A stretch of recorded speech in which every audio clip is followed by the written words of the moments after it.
Dan is concerned about the habit of some apologists, including myself, and he mentions J.P. Moreland and William Lane Craig, who say at different times that we could be mistaken about our views. And doesn't this undermine our own confidence in views, our own certainty, and doesn't this maybe cause doubt with other Christians? And I guess the response is it may cause doubt for other people. I guess that's possible. But I don't think that's the standard way of responding to this.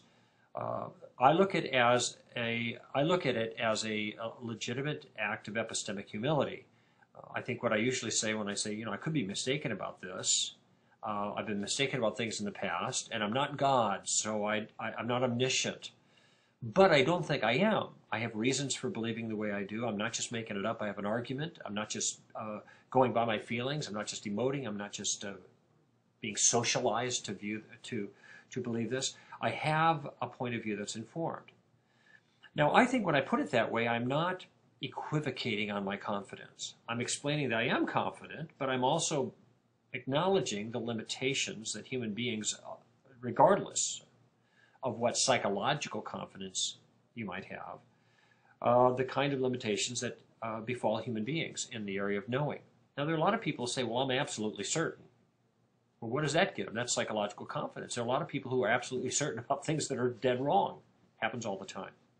So when I communicate this way, it is meant to leave the impression, particularly with those sensitive to dogmatism, postmoderns, for example, that I have qualified convictions, that my convictions are qualified by my evidence, and they're qualified by an awareness of my ignorance, the possibility I could be mistaken.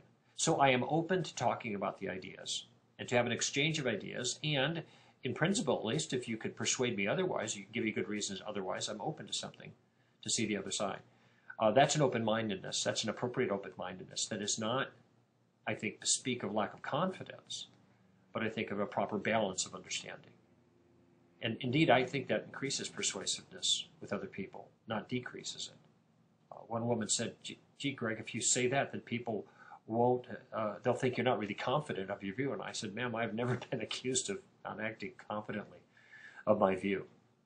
I think what it does is give people pause a little bit and helps them to take my own view seriously if I'm open to consider arguments against it. That's all.